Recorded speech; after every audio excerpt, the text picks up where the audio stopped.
Buenas tardes con todos. Para mí es un gusto estar aquí en la Universidad Casa Grande. No es la primera vez, pero sí como ponente en esta conferencia que voy a tener el día de hoy. En el pasado colaboré en lo que fue la Escuela Internacional de Verano, diseñando la inclusión, que fue un proyecto muy interesante impulsado por la arquitecta Patricia Sánchez de la Facultad de Arquitectura de la Universidad de Guayaquil en ese entonces, en colaboración con la Universidad Católica de Lovaina y con esta universidad. De hecho, la redacción periodística que se hizo sobre ese taller, por decirlo así, fue hecha por un estudiante o ex estudiante de aquí, de esta facultad, de esta universidad, Josué Ortega. Y bueno, agradezco personalmente a María Fernanda Martínez, que ya es la persona que ha hecho posible la realización de esta conferencia, que por cierto la quería hacer hace mucho tiempo, y para mí es un gusto realmente poder hacer el día de hoy. Y también al decano de la Facultad de Comunicación Social y Publicidad, el señor Rogelio Cisternas, por la apertura para poder llevar este evento académico con ustedes, entiendo estudiantes de la carrera de Comunicación Social y Publicidad, y si hay otras carreras, bienvenidas todas, porque espero que al final podamos generar un debate académico con reflexiones profundas sobre la temática que les he traído el día de hoy. Y sí, hoy vamos a hablar sobre Guayaquil, urbanismo y medios de comunicación, análisis del periodismo informativo sobre el desarrollo urbano local. Yo brevemente les explico un poco la metodología de esta conferencia. Inicialmente vamos a repasar conceptos básicos sobre ciudad, urbanismo y gestión urbana, para luego poder hacer un diagnóstico a través de un estudio empírico de aquellos medios de comunicación que hacen noticia o generan información a partir de hechos urbanísticos que suceden en Guayaquil. Luego vamos a abordar casos tanto de prensa audiovisual como de prensa escrita. Luego les voy a contar una experiencia que tuve yo en un evento donde, bueno, no fue una experiencia tan favorable con los medios, pero creo que vale la pena conversarlo con ustedes el día de hoy. Y finalmente cerraremos con conclusiones. Como conversaba hace un momento antes de la presentación que se me hizo, me gustaría que de esta charla que vamos a tener el día de hoy posiblemente salgan líneas de investigación. Los motivos desde ya, aquellos que se están formando y van a ser futuros periodistas del Ecuador, de Guayaquil, en que encuentren en esta charla tal vez ideas para poder hacer tesis, ya sea a nivel de pregrado, maestrías o incluso doctorados. Y bueno, con eso me permito arrancar. Antes que nada tenemos que definir qué es ciudad. Bueno, yo como arquitecto y urbanista para mí es bastante claro. Sin embargo, para aquellos que no están muy afines a lo que son estos conceptos de ciudad, pues para Louis Wirth, sociólogo de la Escuela de Chicago, la ciudad es un asentamiento relativamente grande, denso y permanente de individuos socialmente diferentes. En ella se produce mecánica y espontáneamente heterogeneidad, división de trabajo y un modo de vida diferente, opuesto al que se da en las comunidades rurales pequeñas. Por otro lado, para Castells y Borja, en su libro Las ciudades como actores políticos, menciona que las ciudades adquieren cada día más un fuerte protagonismo tanto en la vida política como en la vida económica, social, cultural y de los medios de comunicación. Se puede hablar de las ciudades como actores sociales complejos y de múltiples dimensiones. Bueno, existe un debate sobre ciudad global, pero es importante para nosotros aterrizar en nuestro caso local, que es la ciudad de Guayaquil. Y para alguien que va a entrar a hacer periodismo sobre esta ciudad, debe tener claro una cosa: cuál es la naturaleza o característica de esta ciudad inicial. Y esa condición de ser una ciudad portuaria durante la historia de formación de esta ciudad, la naturaleza de Guayaquil es de una ciudad de migrantes, principalmente de esta migración interna de personas que vinieron de distintas provincias del Ecuador y vinieron en busca de trabajo, de oportunidades mejores y decidieron radicarse y quedarse en esta ciudad. ¿Por qué menciono el tema de los migrantes? Porque Guayaquil ha tenido flujos de migración bastante altos, sobre todo en el siglo XX, y la cuestión de la población es una cuestión fundamental para entender un mejor concepto de lo que es ciudad. Para Marcial Roncayolo, en su libro La ciudad, la población es el índice más simple de la importancia y el desarrollo de las ciudades. es su expresión y se la puede considerar a través del juego de los mecanismos demográficos y migratorios como un factor explicativo, causa y no ya efecto. Es decir, la población per se podría ser causa de la ciudad como tal. Y para la profesora de geografía Rosario Botino Nardi, ella en cambio señala que una ciudad puede estar definida por criterios numéricos que dependen de los umbrales tomados por los servicios estadísticos de cada país. Por ejemplo, en Japón a partir de 20.000 habitantes se considera ciudad, y en el caso de Uruguay ustedes sabrán que tiene una población más o menos alrededor de 3 millones de habitantes. A partir de 2.500 habitantes se la considera una ciudad. Yo les he traído una ilustración, de hecho es una obra pictórica de la artista brasileña Tarsila do Amaral, se llama Los Operarios, y ustedes pueden ver en esta obra de arte estos rostros propios de la migración a la ciudad de Sao Paulo, que llegan para convertirse en esa nueva fuerza laboral de esta ciudad. En el fondo se puede ver la industria, y aquí están los distintos rostros y culturas que van formando esta urbe, ¿no? Tanto así que el día de hoy Sao Paulo es la capital económica de Brasil y también la capital económica de América Latina. Ahora bien, necesitamos conversar del derecho a la ciudad. Para David Harvey, que por cierto él es geógrafo y creo que es uno de los referentes sobre el debate de ciudades a nivel mundial, él estuvo en Guayaquil, hizo una visita. Lamentablemente ningún medio de comunicación pudo tomar información de él, hubiera sido muy interesante para que nos hiciera una evaluación de la ciudad. Sin embargo, hizo unas críticas algo fuertes sobre lo que ha sucedido en la vía San Borondón, que no voy a entrar muy en detalle, pero bueno, lo pueden encontrar en algún medio en internet. Y para él, el derecho a la ciudad es mucho más que la libertad individual de acceder a los recursos urbanos. Se trata del derecho a cambiarnos a nosotros mismos cambiando la ciudad. Es además un derecho común antes que individual, ya que esta transformación depende inevitablemente del ejercicio de un poder colectivo para remodelar los procesos de urbanización que se dan en las ciudades. Ahora bien, ¿por qué hablo yo de esto? Porque en el artículo 31 de la Constitución del Ecuador, la del 2008, señala que las personas tienen derecho al disfrute pleno de la ciudad y de sus espacios públicos bajo los principios de sustentabilidad, justicia social, respeto a las diferentes culturas urbanas y equilibrio entre lo urbano y rural. Y el ejercicio del derecho a la ciudad se basa en la gestión democrática de esta, en la función social y ambiental de la propiedad y de la ciudad, y en el ejercicio pleno de la ciudadanía. Para quienes quisieran adentrarse más a este debate de ciudades a nivel global que yo les estoy mencionando, porque yo sí creo que aquellos periodistas que quieren hacer una buena redacción sobre hechos urbanísticos que suceden principalmente en Guayaquil necesitan tener sintonía con lo que se está hablando a nivel mundial y salir un poco de esa caja hermética cerrada, cuadrada que puede ser Guayaquil. Ya vamos a hablar más adelante de eso. Y hay textos como Ciudades Rebeldes de David Harvey, están los textos de Saskia Haas, El Territorio, Autoridad y Derechos, y Seeking Spatial Justice de Edward Sawyer. Siguiente. Ahora bien, hablemos de ciertos elementos del urbanismo y también campos de la gestión urbana que podrían ser similares. Y aquí hay múltiples barrios. Está el paisaje urbano, está el patrimonio tangible y material, está el arbolado urbano, está movilidad y transporte público, están plazas, está espacio público, está seguridad pública urbana, bibliotecas públicas, está arte urbano, parques y áreas verdes, en fin.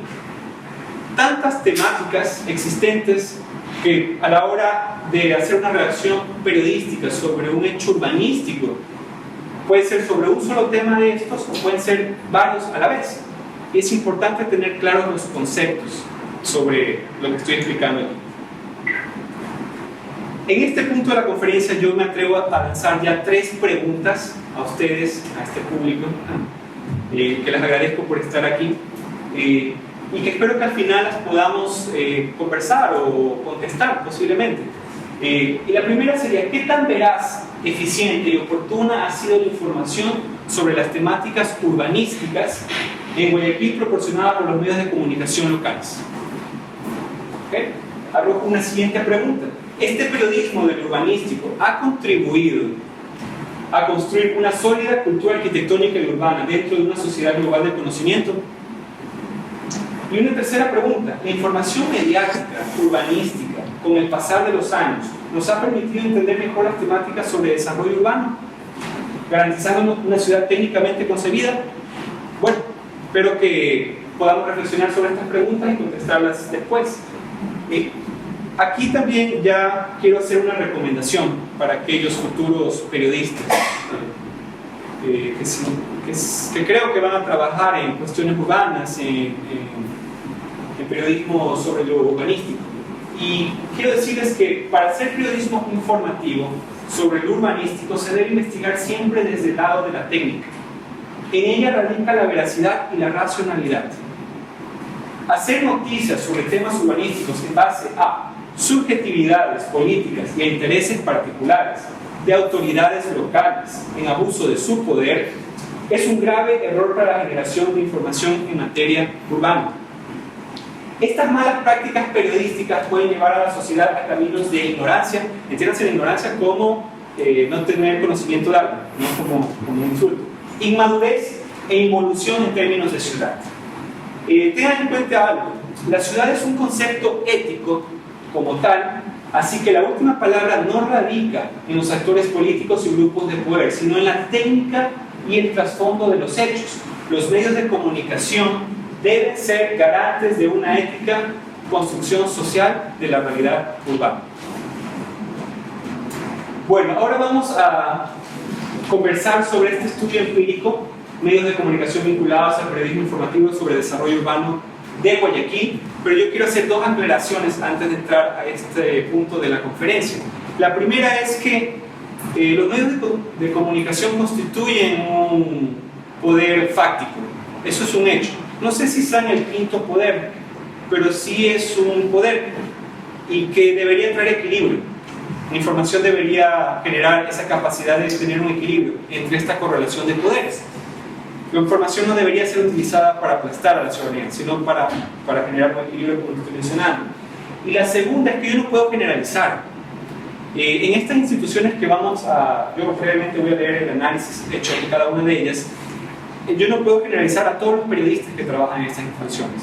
Por supuesto que hay periodistas con una calidad de redacción y de periodismo muy valiosa, pero sin embargo también hay que decir que no todos son así, y algunos de alguna forma están casados con un sistema que responde a ciertas lógicas que vamos a conversar a continuación. En el caso del Universo y Ecuavisa, puedo señalar que son medios de comunicación hegemónicos y forman parte del establishment guayaquileño. Mantienen el status quo y tienen un acuerdo con la administración local y el partido gobernante actual. Manipulan información urbanística a favor de intereses políticos y particulares.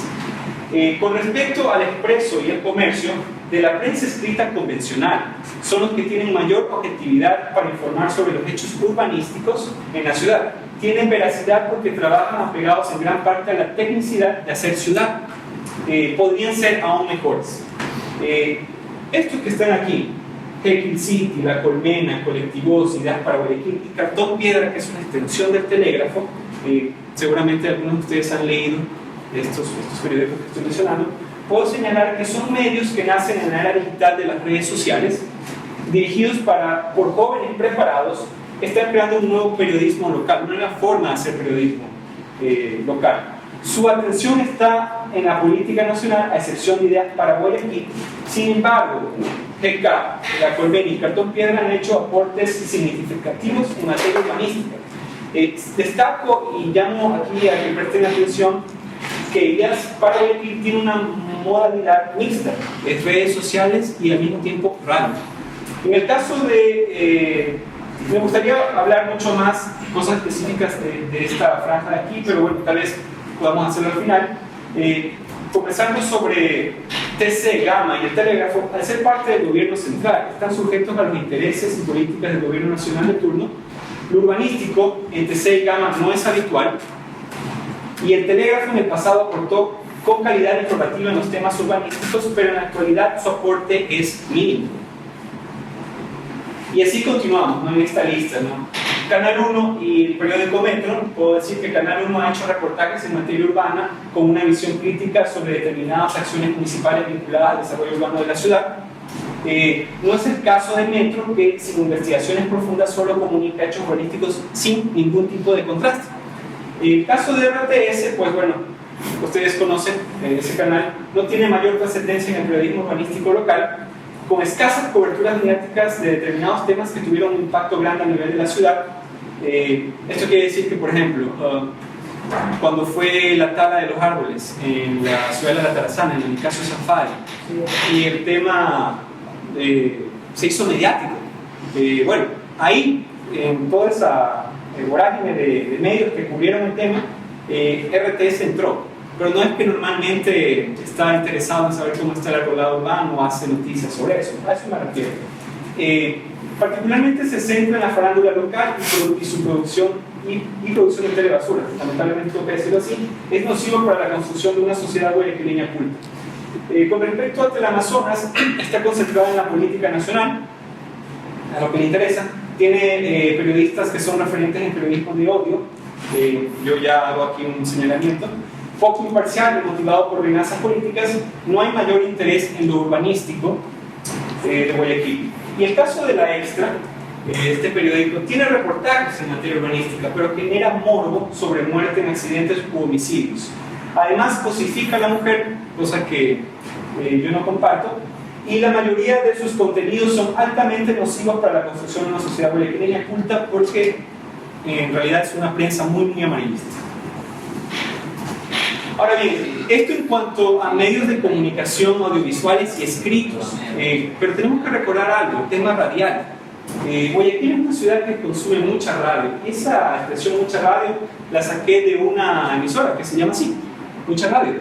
Y Guayaquil, por ser una ciudad diseñada para los autos, genera extensos recorridos entre distintos puntos de la urbe para sus habitantes. Los conductores pasan varias horas en sus vehículos, por lo cual sintonizar la radio.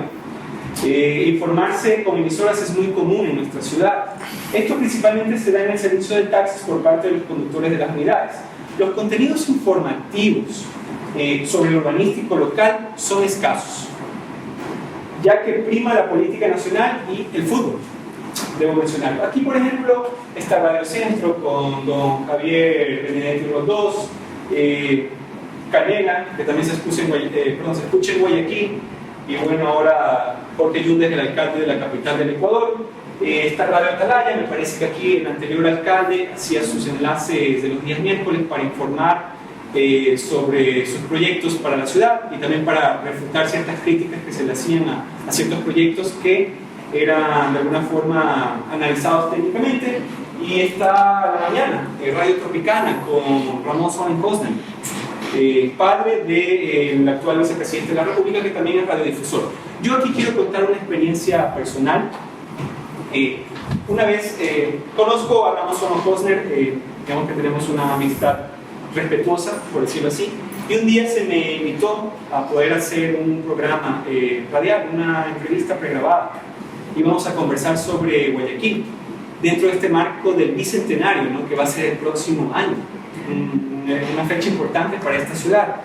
Y estábamos ya haciendo la entrevista como tal, y de repente, al momento que se me hacían las preguntas y yo daba mis criterios técnicos como alguien, primero como un ciudadano, segundo como alguien que académicamente ha sido docente. No sé si se mencionó al inicio, yo fui docente de la Universidad de Guayaquil, fui docente de la Universidad Católica y también de la UTE en Quito. Y bueno, como han informado en estos temas, yo soy un especialista en temas de desarrollo urbano y urbanismo. Y en estas preguntas, lamentablemente, cuando yo daba mis criterios técnicos, pues se me refutaba, se me contradecía, se me trataba de alguna forma de hacer que la pregunta no tuviese una respuesta concreta, y fue muy complicado trabajar de esa manera, tanto así que se me censuró, tuvimos que parar la entrevista, y luego Ramón Soren Cosner me pidió disculpas y me dijo: no te puedo entrevistar. Y bueno, nos dimos un apretón de manos y eso fue todo. Yo señalo este caso porque no debería haber censura para poder hablar sobre desarrollo urbano de Guayaquil desde la técnica. Eso es conocimiento y nos hace bien, y eso es a lo que quiero llegar. Entonces, Señalo este caso porque creo que es oportuno poderlo compartir con ustedes que están estudiando periodismo y que lo tengan muy en cuenta en un futuro. Ahora bien, yo recomiendo algo. Quien quiere leer y entender a Guayaquil como ciudad debe hacer una lectura humanística desde una perspectiva mediática comparada, regional y global. Me anclo a lo que mencioné hace un momento. Querer entender Guayaquil desde su hermetismo, desde su cajita cerrada, desde solo lo que es de Guayaquil, con fuerte chauvinismo a ratos, es un problema. Y yo aquí les comparto algunos de los periódicos que yo normalmente leo y donde encuentro bastante calidad informativa en temas de desarrollo urbano y de hechos urbanísticos. Está El País de Uruguay, está también aquí incluyo de Iberoamérica, ¿no? Portugal y España, ¿no? Nosotros tenemos una relación siempre con estos países por el idioma, tanto en el castellano como en el portugués. Público de Portugal, está ABC de España, está El Tiempo de Colombia, La Razón de Bolivia, Clarín en Argentina tiene una redacción y bueno, ahí hay una coherencia, ¿no? Entre la calidad de prensa, entre una sociedad altamente culta y gobiernos locales que hacen proyectos muy importantes para el desarrollo ciudadano. En el caso de Argentina y Buenos Aires es fascinante. Está La Nación de Costa Rica, La Nación de Chile, en fin, ustedes pueden tener muchos más, pero aquí yo les dejo algunos, si genera algún interés. Aquí yo les quiero contar una otra experiencia que tuve en el pasado. Alguna vez cuando era más joven, yo fui a una entrevista de trabajo en una empresa y antes de ser entrevistado había que llenar un formulario con información básica, pero al final me sorprendía la última pregunta. Y la última pregunta de ese formulario decía: ¿usted qué periódicos lee? Nacionales y del mundo.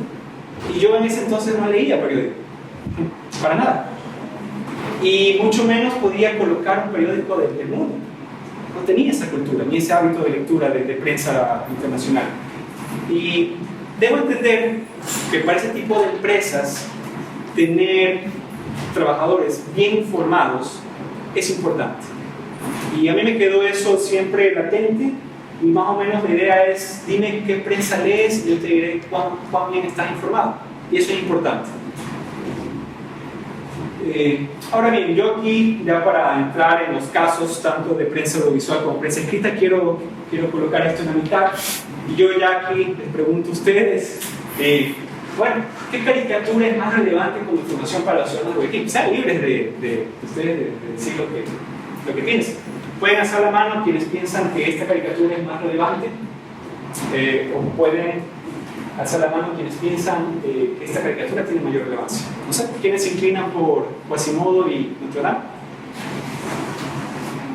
Por aquí, uno, muchas gracias. Y acá, por Juan Pueblo y la Casa de Cacao. Bueno, ahí contabilizo unas 10 personas por lo menos. Y yo creo que sí, ¿no? Porque es algo de acá. Tiene mucha mayor relevancia. Por cierto, esto lo hizo Cristina Correa, una excelente arquitecta, la conozco personalmente, excelente profesional, persona. Soy un admirador de su trabajo artístico, que tiene mucho talento. Y creo que este es un arte bastante interesante. Pero bueno, entre la Catedral Gótica de Notre Dame, con sus arbotantes, contrafuertes, su aguja, las torres, los rosettones, y la Casa del Cacao, que tiene sus valores arquitectónicos, ¿no? Arquitectura neoclásica, molduras, rasgos de arquitectura guayaquileña como son los portales, etc.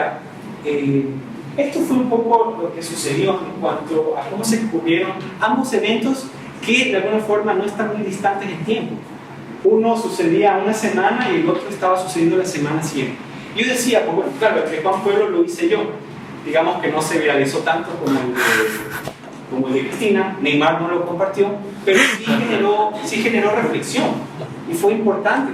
Y a mí me sorprenden mucho los titulares, ¿no? Porque yo decía, bueno, si se quema la catedral de Nuestra Señora, que eso es lo que significa Notre Dame en francés, y ha despertado el interés por el patrimonio, su preservación a los guayaquileños, tal vez un dibujo, por lo que está sucediendo con la Casa del Cacao, también despierte ese interés. Y mientras acá un titular decía: ilustración viral sobre el incendio de Notre Dame fue hecha por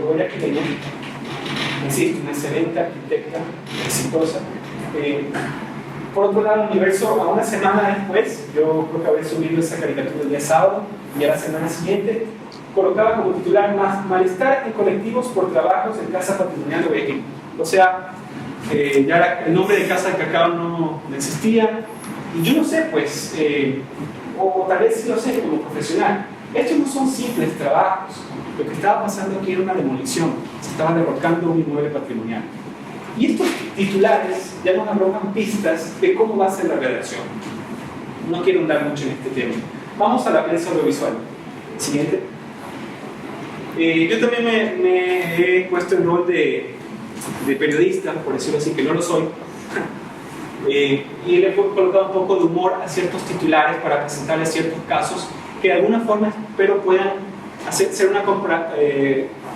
ser una comprobación empírica de lo que fue esta evaluación de aquellos medios de comunicación de la tabla que presenté anteriormente.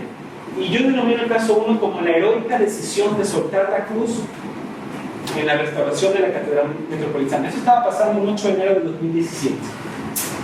Podemos, por favor, es la primera página de Google, está el primer link. Quiero que volvamos a vivir cómo se contó esta noticia, que creo que es un ejercicio muy interesante, espero que lo puedan valorar.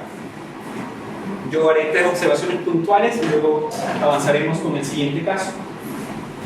¿Alguien se recuerda, por cierto, de este acontecimiento?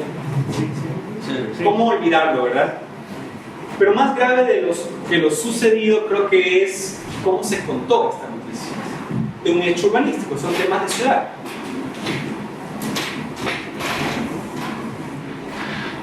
Así se haya tratado de un inmueble patrimonial que es algo arquitectónico. Por cierto, esta catedral fue construida por el arquitecto José Antonio Prous, es catalán y llegó a Guayaquil en 1927, parece, bueno. ¿Podemos escuchar? Sí. Un grupo de expertos en aeronáutica de la Dirección de Aviación Civil investigó lo sucedido en torno a la caída de la cruz de la catedral cuando era desmontada por un helicóptero. Representantes de la empresa encargada aseguran que el piloto optó por soltar la cruz para evitar un accidente más grave, es decir, que caiga el helicóptero. Un informe con César de la Estrella. 24 horas después de que una de las cruces de la catedral se desprendiera, segundos luego de ser removida por este helicóptero y cayera sobre uno de los parqueaderos de la iglesia, la compañía encargada de su remoción da detalles de lo sucedido. El representante de la empresa de helicópteros, Paul Villagrán, explica que no fue un accidente, sino que el piloto optó por soltar la estructura de hierro para evitar un evento más grave. El efecto que sucedió en la aeronave básicamente es que comenzaron a subir los parámetros tanto de la potencia del helicóptero hasta que llegó un punto en que el piloto tenía que tomar la decisión de soltar la carga o básicamente poner en mayor riesgo la aeronave y todo lo que ello conlleva. Entonces el piloto lo que hizo es soltar la carga y generar de seguridad. Más temprano, representantes de la iglesia evaluaron los daños. Incluso al lugar llegaron delegados de la Dirección de Aviación Civil, DAC, para conocer más detalles de lo que había ocurrido. En la página web de la DAC se publicó un comunicado que resalta lo sucedido y señala que, adicionalmente, la Junta Investigadora de Accidentes ya ha sido activada y emitirá un informe. Mientras tanto, la arquidiócesis insiste en la urgencia de los trabajos de rehabilitación y busca usar otro mecanismo para restaurar la imagen de Cristo y la otra cruz, que están en lo más alto de la catedral. Vamos a revisar la presentación. Competir contra el reloj. Luego creo que el municipio me va a dar la razón de lo que estoy mencionando aquí, al momento de que cuando ya se coloca nuevamente la cruz sobre la aguja de la catedral, la hace con una grúa. ¿Sí? Ya no la volvió a colocar con helicóptero, ¿no? Sería muy loco, ¿no? Y bueno, eso en cuanto al caso de la catedral. Veamos una noticia similar cubierta por un noticiero chileno de un accidente, asimismo en una restauración de una iglesia, en este caso la iglesia de San Agustín, que me parece que es en la ciudad de Santiago. Ese es el segundo página. Muy bien. Ambas noticias tienen algo en común. cuentan un accidente en una intervención en un inmueble patrimonial. Tuve problemas con ese link. Creo que ya.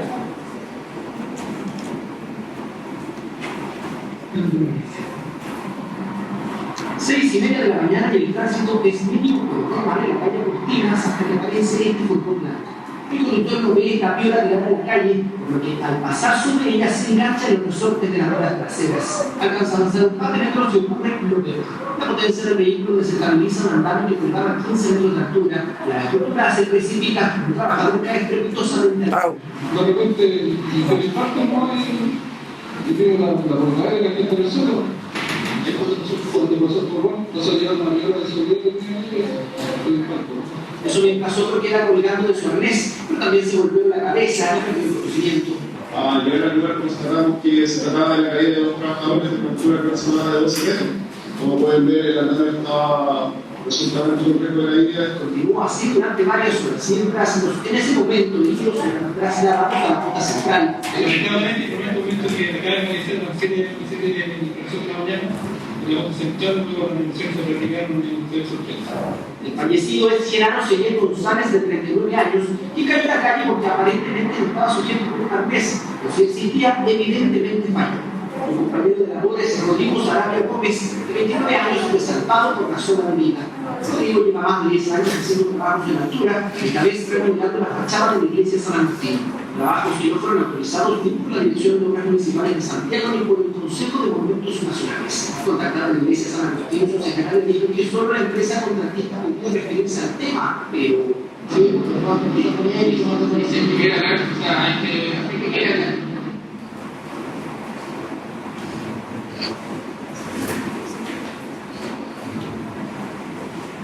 Lamentablemente aquí sí hay la pérdida humana, ¿no? En este accidente.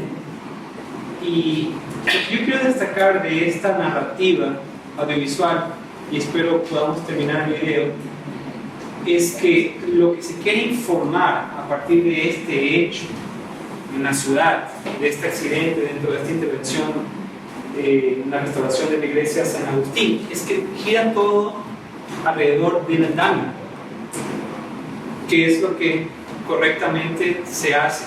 También podemos ver que no es el mejor andamio. Hay posiblemente, no sé si es por cuestión de recursos en nuestra ciudad, en países no se emplean andamios metálicos, pero al menos la técnica sí se trató, y en torno a eso gira la noticia. Al final, en las declaraciones de la policía, me parece, y va a hacer hincapié en el tema del andamio. Aún con ese tiempo que venía la empresa Bacel se negó finalmente a dar declaraciones. Una vez llegamos al lugar, estaban ambos trabajadores a piso. Eso porque sus compañeros y peatones consiguieron bajar a Rodrigo Sarabia. Los policías involucrados en esto, ¿no?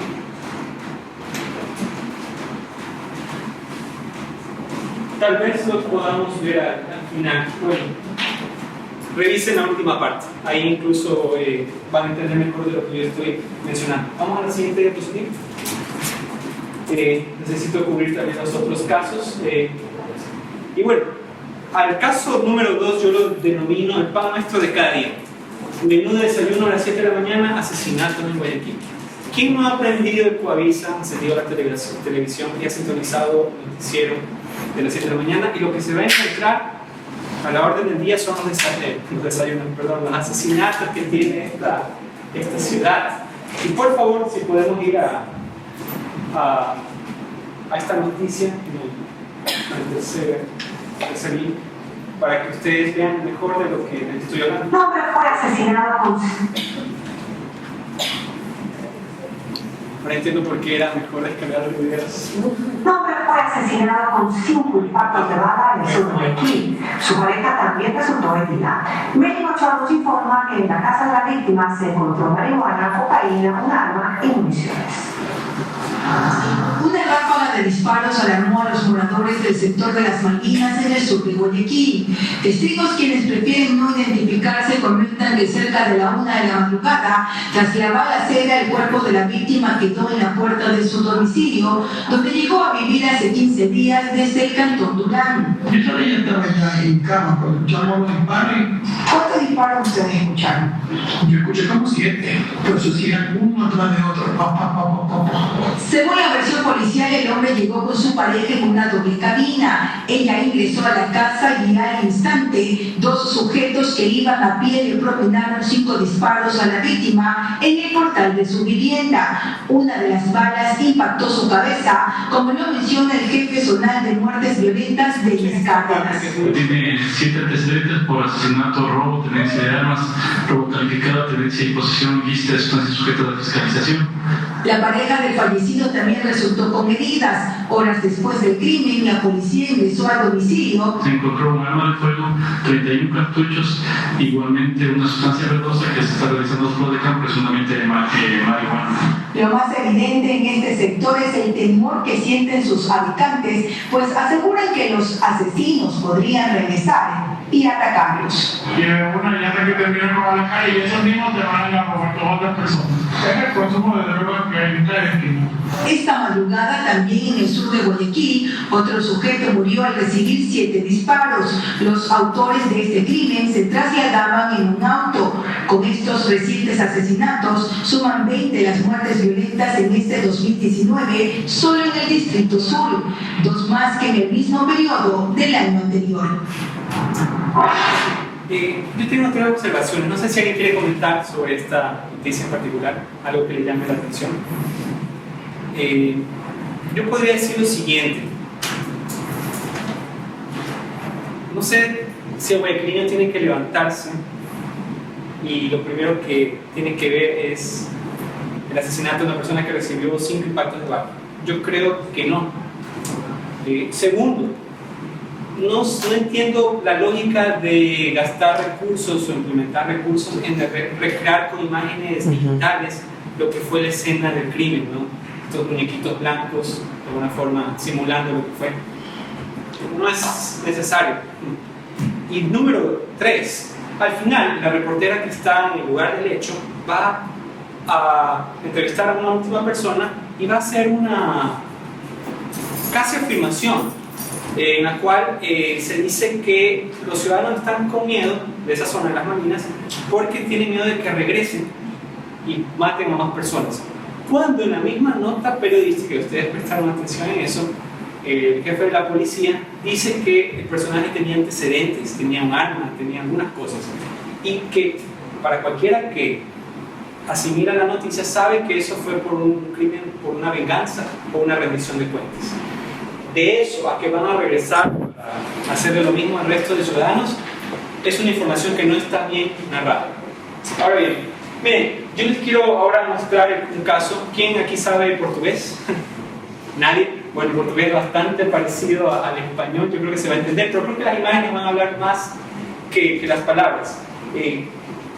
Al final de la entrevista anterior se cierra diciendo que van a ver, bueno, que suman más de 20 muertes en lo que va el año. Pero miren, estos son los datos oficiales. Para hacer periodismo es importante trabajar con estadística. La estadística, en el caso de la administración pública, sirve para hacer políticas públicas, pero en el caso del periodismo sirve para hacer noticia pegada a una realidad, con cifras. Y estas son las cifras reales de los países con mayor número de homicidios, de fuente de la Policía Federal de Brasil en el 2018. Y vamos a ver que Brasil está en primer lugar con 64.000 homicidios. Por ahí Venezuela en el 7º lugar, México en tercero. México lamentablemente se volvió muy peligroso. Y quiero invitarles a ver cómo es un reportaje en un lugar, por decirlo así, periférico, en Brasil, que según estos datos es el país donde más homicidios hay. ¿Podemos ir a otro? Esta es la que ustedes escucharon en su momento, que sea. Meus amigos, é o seguinte, ontem, dia 7 de abril, foi celebrado... 7:30 da manhã. uma data tão especial para todos nós, planeta paralelo, assim. Os colegas da TV Oeste, a nossa filial de Barreiras, descobriram a história de um menino de 13 anos que sonha em quê? Que sonha em levar a notícia para quem está em casa. Ele sonha em ser jornalista, isso, apesar da rotina difícil, muita dificuldade, né? Ele garante que não vai desistir desse sonho agora dessa história. Todos os dias, Dona Márcia, de 33 anos, e os 4 filhos que moram com ela, saem para catar reciclagem. Eles moram no bairro Santa Cruz, em Luiz Eduardo Magalhães. Às vezes, passam o dia inteiro na carroça e não conseguem levar muita coisa para casa. Eu diria assim, uns R$50, uns 30, é pouco. Para dar conta de 4 bocas, né? 5. Para dar de conta de 5 bocas. Mesmo diante de toda a dificuldade, Dona Márcia não tira o sorriso do rosto e olhar adiante, com fé num futuro melhor para todos os filhos. O mais velho deles é o Vitor, de 13 anos. É quem ajuda ela a conduzir a carroça. Ele tem um sonho de ser jornalista.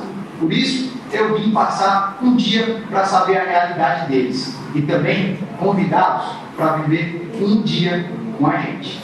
Conheci o Vitor no dia que fiz uma reportagem sobre o desabamento de parte das casas do Santa Cruz. Ele mora ali perto, também em uma casinha muito simples. A rotina de estudos ele divide com a responsabilidade de ajudar a mãe a criar os irmãos. Em casa, a despensa nunca está muito cheia. E além dos filhos, Dona Márcia acolheu a irmã e mais 3 sobrinhas. Ao todo, são 10 pessoas morando aqui. A situação estava bastante difícil lá e eu fui para casa logo, porque o meu apelido é Galega, mas meu nome é Nayara. Eu venho aqui para casa que eu come um, come dois. Na escola, Vitor está atrasado. Com 13 anos, ainda faz o 5º ano do ensino fundamental. Mas sabe que é por meio dos estudos que pode vir a transformação. Quando você chega na escola, o primeiro que você faz? Eu faço para ir para casa, de casa. Faz mesmo? Faz. Assim, qual a matéria que você mais gosta? História. Convidei ele para ir a Barreiras, conhecer a sede da nossa emissora. Chegando lá, foi difícil conter a emoção e disfarçar o encanto do menino que, um a um, foi conhecendo os setores e o processo de se fazer televisão. Então, aqui é onde a gente edita as matérias. Temos o editor de vídeo e o de texto. O Edileu é o editor de vídeo. Ela conhece, ela pergunta para ele o que você quer saber. Oi, tudo bom? Sou Vitor, sou lá dentro do Zé Magalhães. Como você pede essas imagens? Bom, a equipe vai para a rua, filma, né? Tudo que está acontecendo lá na rua, e a gente vem aqui na hora da edição e usa as melhores imagens, né? Tudo que foi captado na rua, a gente procura o que tem de melhor para colocar na imagem, para que a pessoa em casa possa entender direitinho o que acontece em cada reportagem. Oi, Carlos Augusto. Oi. Tudo? Como é que você chama? Chama Vitor. Como tu decora tudo? Ah, deixa eu te mostrar isso. Muita gente quer saber. Quer ver? Deixa eu te mostrar. Na verdade, eu não decoro nada. Tá tudo aqui, ó. O nome desse equipamento aqui é teleprompter. A gente chama popularmente de TP. Pode ver que as letrinhas tudo explicando ali direitinho. Na verdade, eu não decoro nada. Aí eu simplesmente leio aquilo que está aparecendo. E também tem um outro equipamento que fica aqui na minha mão quando estou apresentando o jornal. É um tablet, você conhece também, né? Sabe o que é. Então, conforme o jornal vai passando, eu vou lendo aqui. Você achou interessante? Achou legal? Então, aqui é onde fica o controle de qualidade da TV. É daqui que o sinal vai até a sua casa. Esse aí é o Ricardo, nosso coordenador de tecnologia. Tudo bem? Sou Vitor. Eu queria aprender como é que isso que já está lá na nossa casa. Pois então, Vitor, nós recebemos aqui na TV Oeste alguns sinais da Globo, do Rio, São Paulo, Recife. Esses sinais são processados dentro dessa quantidade de equipamento que você está vendo aqui. E nós trabalhamos em cima de qualidade do sinal em relação ao vídeo e ao áudio. E transmitimos para a Serra, né, para dentro da Serra ser transmitido para o ar aqui em Barreiras. E ao mesmo tempo nós temos uma subida do satélite que leva para todas as retransmissoras das 35 localidades que nós atendemos aqui para a TV Oeste. É tanta coisa para aprender. É difícil ser jornalista, mas eu vou conseguir. Então, boa sorte para você. Continue seguindo o seu caminho. E quem sabe um dia possa, assim como a gente, contar boas histórias como a sua, de superação e sonho. Jornalista es periodista. veces, ¿verdad? Isso, então, Victor, que a vida lhe oferece oportunidades. Sí, este video era el último y el más largo. Aquí nos deja algunas reflexiones interesantes, ¿no? Esto es lo que habitualmente en Brasil se ve como noticia en la mañana. En el caso de Guayaquil, bueno fuera que solo fueran estos homicidios en la mañana, no, se van a repetir en el mediodía y en la noche también. Y yo hice un análisis sobre políticas urbanas el año pasado en el colegio, perdón, este año, antes de las elecciones seccionales, en el Colegio de Arquitectos, y yo evalué lo que fue la política urbana en seguridad pública de Guayaquil. Y vamos a la siguiente diapositiva, y tengo que mostrar nuevamente estos datos para que ustedes puedan tener una relación con las estadísticas en cuanto a lo que son homicidios en la ciudad de Guayaquil. ¿Sí? Sí, esta es la realidad, chicos. La tasa de homicidios por cada 100.000 habitantes es el indicador que se usa para medir la inseguridad en una ciudad. Y en el caso de Guayaquil, está en 3.6. ¿Cómo calculan esta tasa de homicidios? Pues suman, tienen la cantidad total de homicidios, la multiplican por 100.000 y luego la dividen por la cantidad de habitantes. Es una regla de 3 simple. Y miren el caso de Medellín, 24.4, Medellín ya estuvo mucho peor, Río de Janeiro, 37, Curitiba, aquí yo estoy haciendo mi doctorado, 18.9, y de Guayaquil es 3.6. Siguiente, por favor. Y aquí yo me respaldo en una, por decirlo así, un periódico que tiene esta objetividad que yo mencionaba al inicio, que es el caso del comercio. Y lo que yo uso como datos en el caso de aquí son los que hizo el general Marcelo Tovar, comandante de la zona 8, que es Durán San Borondón de Guayaquil, donde hace este análisis en su rendición de cuentas y cuenta cuánto es la cifra de tasa de homicidios de Guayaquil. Siguiente. Y para contrastar esto a nivel global, yo les presento una tabla del listado de ciudades más violentas del mundo en 2017, sacado por la Fuente de Seguridad, Justicia y Paz del Consejo Ciudadano para la Seguridad Pública y Justicia Penal en México. Y acá los datos todavía no cuadran con lo que se trata de contar como noticia urbanística en cuanto a seguridad pública en Guayaquil. Guayaquil no está ni de cerca en este ranking de 10 ciudades donde las tasas de homicidio por cada 100.000 habitantes están en 111. Yo no quiero decir que Guayaquil no sea insegura en el tema de robos, pero está muy lejos también en el tema de robos de otras ciudades portuarias como Buenos Aires, Santo Portuario. Siguiente. Y yo no sé, espero un rato ver en algún periódico local una nota como esta, y se me olvidó mencionar, la Folia de Sao Paulo, donde hace una cobertura para entender de dónde nace la violencia, de dónde nace la inseguridad, y con este titular explica la situación bastante bien. Servicios públicos de calidad reducen la criminalidad. No es que lo dice la Folia de Sao Paulo como tal, lo dicen los colombianos, tomando el caso de Medellín. Como ustedes sabrán, Medellín es el caso más exitoso en combate contra la inseguridad que tiene América Latina. Vamos a la siguiente. Han logrado bajar sus indicadores de una forma muy considerable. Siguiente. Vamos a la prensa escrita. Voy a tratar de ser un poco más breve para dar paso al tema de preguntas y respuestas. Así fue como se colocó el tema de la aerovía, difusión inicial y posicionamiento mediático del proyecto de aerovía que resultó ser un teleférico entre Donal y Guayaquil, 2015. Esto también es mal periodismo, porque si ustedes ven estos renders con los que se utiliza para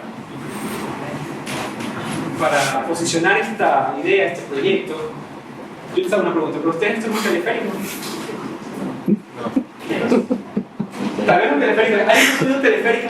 Al de Quito, yo no he subido alguno. Perfecto. Entonces, esto no es un teleférico. Por ahí le llamaron el aerobús, antes de que lo colocaran el avión. Pero así nació este proyecto. ¿Y por qué abordo esto? Porque esto fue como mediáticamente llegó a nuestras vidas, la aerovía. Este es el inicio. Esto es descabellado. Yo no sé cómo aquí, por ejemplo, hace este recorrido y luego se estrella en el malecón. Me da esa impresión. Con estas torres que están aquí. Y por ejemplo, acá esto es más absurdo todavía, porque si ustedes ven el proyecto original, el que se está construyendo en este momento, que es la aerovía es un hecho, es una realidad. Si ustedes ven, el teleférico no pasa por el lado de los túneles del lado norte del Cerro Santana, sino llega a donde era la piscina pública, y vamos a hablar de eso, y de ahí continúa la Julián Coronel y luego se va a la avenida Quito, ¿verdad? Es así, ¿no? Entonces, no pasa por ahí. ¿Qué se está informando? No tengo idea. ¿Cuál es la intención? Seguramente luego la vamos a ver. Y aquí yo debería decir algo. Miren, Guayaquil tenía precedentes mediáticos de un proyecto de monorriel para la ciudad donde la prensa llamó a la propuesta técnica por su nombre correcto. Esto es un monorriel suspendido. Ustedes pueden encontrar esto en Europa o en Japón. ¿Sí? Y esto es un monorriel tradicional y que alguna vez se lo planteó en Guayaquil y que fue informado a través de prensa. Disculpa, ¿qué pasó con ese proyecto? Seguramente esto debe ser, no tengo la fuente del periódico exacto, no tengo el año exacto, debe ser entre los 70 y en el 78. 78. Sí. Lo publicaron en una página de Facebook que se llama Memoria de Guayaquil. Sí, hace un buen trabajo. Mucha gente de la época comenta y sube fotos. Y decían que las transportistas habían hecho un paro, una protesta por esto, ¿no? La misma historia de siempre, ¿no? Y ahí comentaba que la misma gente de la CTG tenía buses en Guayaquil, o sea, buses circulando, la gente de la cúpula, ¿no? Entonces como que sabotearon ellos mismos la puesta de esto de aquí. Sí, es eso, realmente. Estaba pensando quién estaba de alcalde en ese periódico, en ese periodo. No sé si fue Asaf Bucarán o ya había llegado nuevamente la dictadura y había colocado como presidente al arquitecto Pedro Lavegno. Habría que revisar esa precisión, pero sí, por ahí en esa fecha está reaccionado. Y sí, cada vez que hay un proyecto de este tipo, las otras partes que se van a ver perjudicadas, pues hacen boicot. Pero a lo que yo voy es que mediáticamente había buenos precedentes de cómo contar las cosas por su nombre. ¿Sí? Y bueno, vamos a las consecuencias, ¿no? Piscina pública municipal, acto seguido derrumbada, luego el árbol patrimonial del Seibo que estaba ahí se quedó reducido a troncos de madera. Siguiente. Uno de los problemas tal vez es que no se socializan las cosas correctamente. Luego simplemente se hacen. Es una práctica muy habitual de la anterior alcaldía. Empezar a hacer las cosas y uno enterarse de ello ya en el periódico, normalmente en el Universo. No es que haya una socialización previa desde la administración pública como debería de ser. Y lo que debería llamarnos la atención es los titulares. ¿Qué me puede decir, qué me puede informar un titular de esto? Derrocamiento de la piscina municipal origina polémica. O sea, yo no creo que polémica sea derrocar un inmueble patrimonial con declaratoria local y nacional. Esto no solo le pertenecía a Guayaquil, era de la nación. Y no creo que sea una polémica decir que la ley de cultura exige que sea preservado, que sea una polémica que la COTAD exija al municipio que lo preserve, que la Constitución se lo exija. No creo que sea una polémica. Y por otro lado, la prensa nunca mencionó la posibilidad de colocar esa estación sobre el patio de comidas del Malecón Simón Bolívar, que tranquilamente podía llegar ahí. Este no era el único lugar, estaba muy, muy de lejos de ser la opción para este proyecto.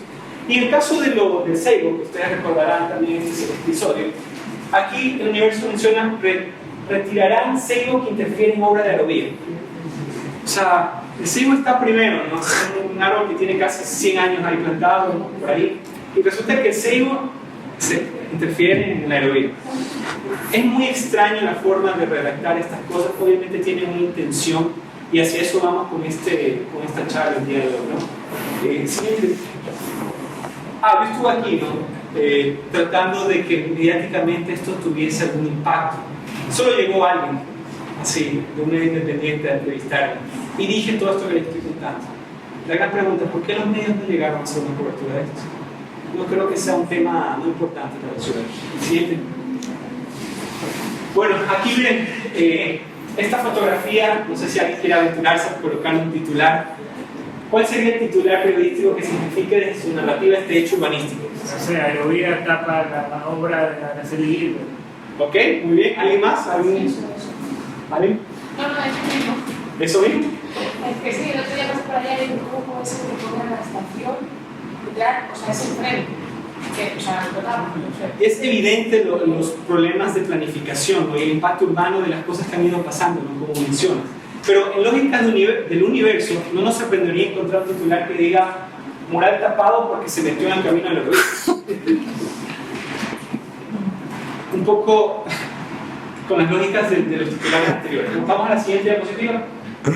Y miren, esto de alguna forma es un buen trabajo periodístico realizado por Blanca Moncada. Ella trabaja en El Expreso. Creo que ella es una referente de la noticia urbanística en Guayaquil por su seriedad y su apego a la técnica, porque era lo que yo mencionaba anteriormente. Y aquí está ya contado de qué se trata esta nueva concesión.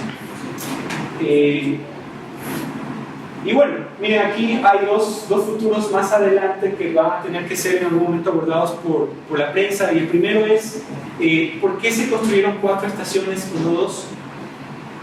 Ya que cada estación cuesta aproximadamente $33 millones del monto total, que son los 114. No voy a entrar a detalles aquí porque no, ustedes ya lo leyeron, pero esa pregunta en un rato tendrá que ser contestada, ya que en Singapur son 2.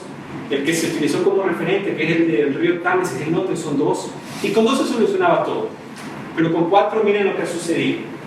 Y lo más probable es que en un futuro, si llegase a entrar un gobierno técnico, gobierno local, serio, técnico, es que de alguna forma privatice esa concesión, entre a renegociar esa deuda, donde el Estado es garante, y dentro de esta aerovía, que pasaría a ser una empresa pública, amorticen esa deuda.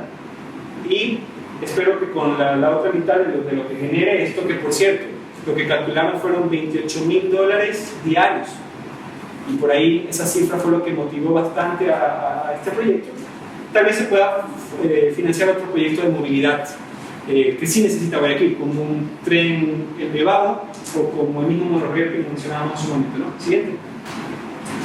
Vamos al caso 4 ya rápido. Aquí voy a tratar de pasar un poco rápido. La basura en Guayaquil, la culpa es de la vaca, o sea, de la gente, no del servicio.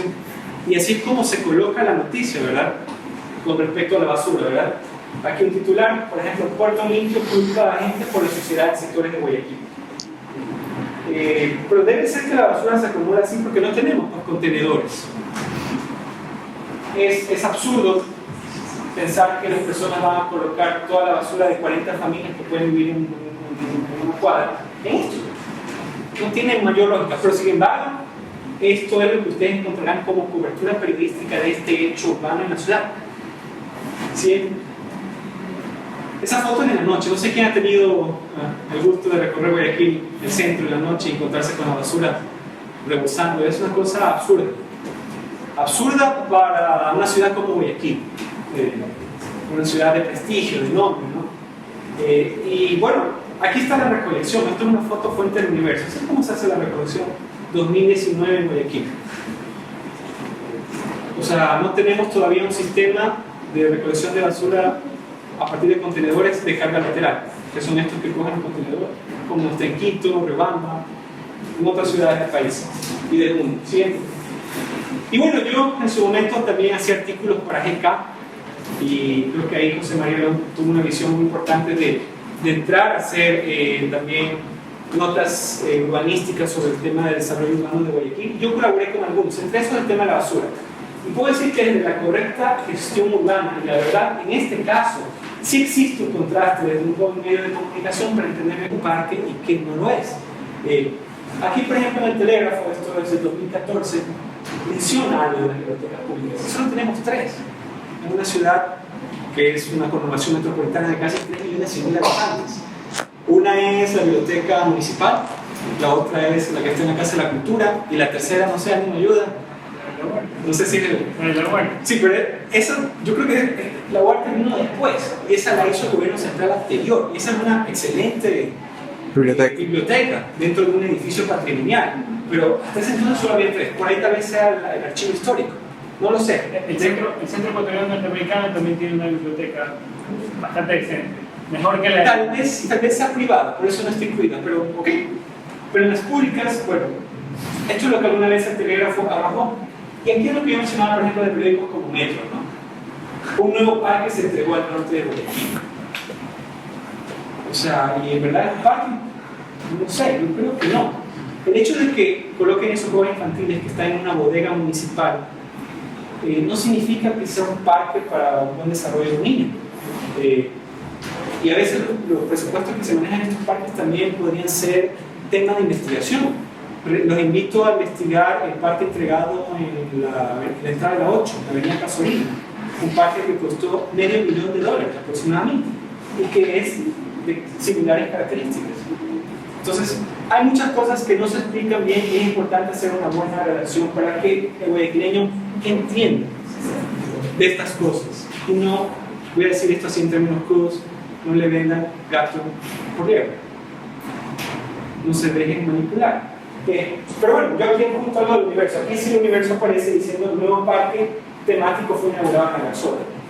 Y es extraño, ¿no? En la Garzota, después de 19 años, vemos que sí hay cómo hacer un parque de esta característica, pero durante 19 años, esto fue lo que se entregó en la ciudad. Siguiente. Y todo esto, ¿saben quién lo cuenta? Los medios de comunicación, los periodistas. Hoy nos enteramos tal vez por una conferencia impartida por mí, pero debería estar en los medios de comunicación. Ya observando la conferencia, lo que yo les había mencionado, yo a inicios de este año, en enero, antes de las elecciones seccionales, hice algo que consideraba importante, un foro de evaluación ciudadana de Guayaquil, de lo que fueron las políticas públicas de desarrollo urbano de la administración municipal de 2000 al 2018.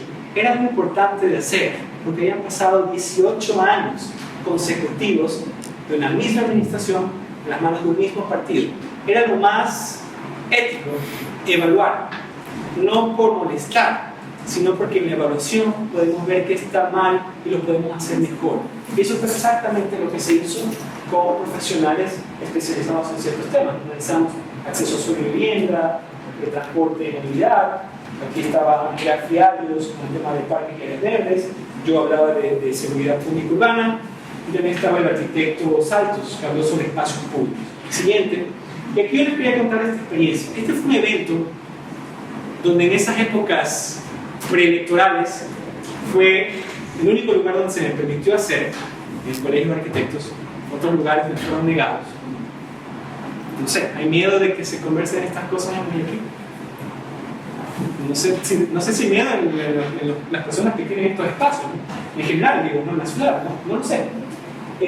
Pero aquí estuvieron alrededor de 70 asistentes interesados en conocer sobre esta evaluación, porque aquí obviamente se iba a discutir cosas de relevancia para el futuro, ¿no? Y yo digo aquí, ¿dónde está la ética de informar a los ciudadanos asuntos relevantes de la ciudad? ¿O acaso la comunicación social en Guayaquil está politizada y responde a la agenda o intereses del actual gobierno local? Dejo esa pregunta suelta porque yo fui a los medios de comunicación. Fui al Telégrafo, se lo invitó al Universo a que hicieran una cobertura. Personalmente, no fueron. Pero no me dejé ganar por eso. Yo dije, bueno, está bien, no fueron a cubrir, tal vez no era tan importante, había cosas más importantes.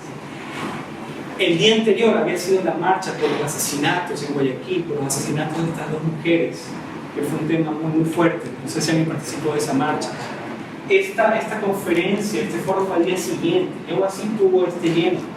Y bueno, no me dejé ganar y yo hice un resumen con las conclusiones de este foro completo y se los pasé al Universo, al Telégrafo, al Comercio y así. Y nadie publicó absolutamente nada. ¿Saben por qué son importantes este tipo de foros y eventos? Porque esto se vuelve conocimiento. Y el día de mañana esto le puede servir a alguien que está haciendo una tesis doctoral, que está investigando, que tiene que ir a los periódicos para entender qué pasó en el 2018, en el 2019. Ahora es un tema netamente urbanístico, pero así, en temas de ciudad. Esto se convierte en información y puede ser citado desde periódicos, ¿no? Siempre. Por eso es importante. Y ya para terminar, creo que he hablado demasiado, me he extendido de más, pero entiendan que es la primera vez que hago esta charla y la metodología implicaba esta extensión de tiempo, pero bueno, creo que hemos logrado cubrir algunos temas. Estoy ansioso de escuchar sus opiniones, si tienen preguntas igual poderles responder y espero que hayamos cumplido con las expectativas que ustedes tenían sobre esta conferencia. Como conclusiones, chicos, yo digo lo siguiente: el desarrollo urbano impulsado por el municipio de Guayaquil, del partido político gobernante de turno, ha tenido un cerco mediático protector, al igual que el desarrollo inmobiliario privado por parte de medios de comunicación hegemónicos. Eso es de facto. Si no, pueden no solo revisar lo que hemos visto en los casos, pueden tranquilamente revisar otros.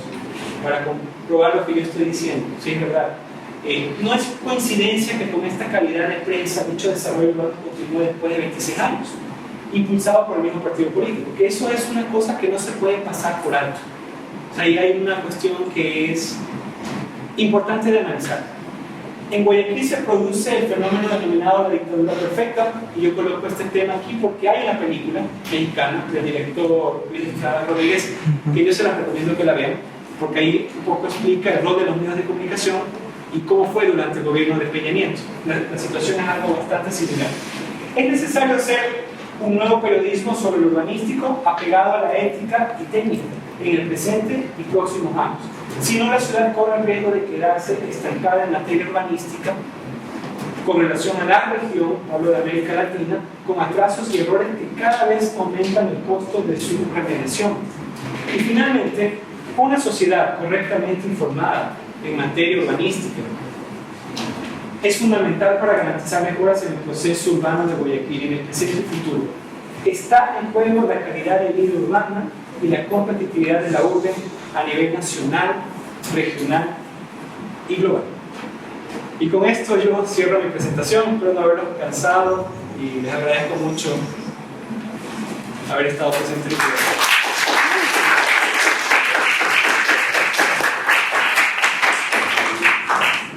Bueno, yo quisiera abrir el espacio para opiniones de ustedes, me gustaría escuchar. Si tienen preguntas, con gusto. Me faltaba esta. Gracias. Noam Chomsky, creo que lo define bastante bien.